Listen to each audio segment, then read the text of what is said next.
আসসালামু আলাইকুম গাইস। কারখানা দেওয়ার আগে অবশ্যই নিজের সবকিছু ধারণা থাকতে হবে।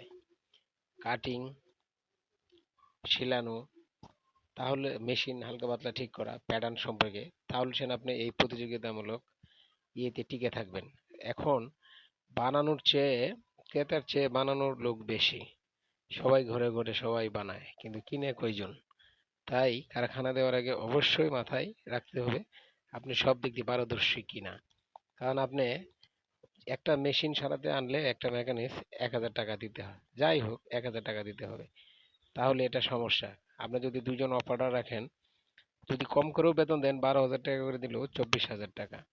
আবার যদি এখন কাটিং ম্যান রাখেন, তাকেও টাকা দিতে হবে। তাই নিজে না জানলে কারখানা টিকানো মুশকিল। হঠাৎ করে অফিস থেকে বাসায় এসে দেখি আমার একটা ওভারলোড জাম হয়ে গেছে। কোনোভাবেই সে এদিক ওদিক ঘুরছে না।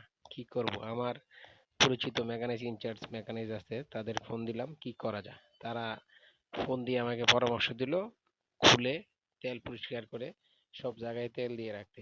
আমি ওইভাবে খুলে মেশিনটা নিজেই সুন্দর করে খুলে সুন্দর করে যে যে জায়গায় জ্যাম তেল দিলাম।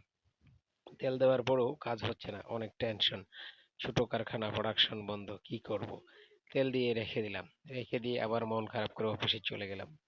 অফিস থেকে এসে আবার একটু তেল দিয়ে শুরু করলাম বিসমিল্লাহ বলে। আল্লাহর রহমতে কাজ হয়ে গেল। মেশিন আবার রান হয়ে গেল। যদি আমি এই সম্পর্কে ধারণা না থাকতো, কি বিপদ হতো আমার। একটা মেকানিজম এনে ঠিক করানো লাগতো। এখান থেকে কিছু টাকা আমার সেভ হলো। তাই কারখানা দেওয়ার আগে অবশ্যই চিন্তা করতে হবে যে নিজে সব দিকে পারদর্শী কিনা। তাহলে সে এই প্রতিযোগিতা ব্যবসায় টিকে থাকা যাবে। খোদা হাফেজ।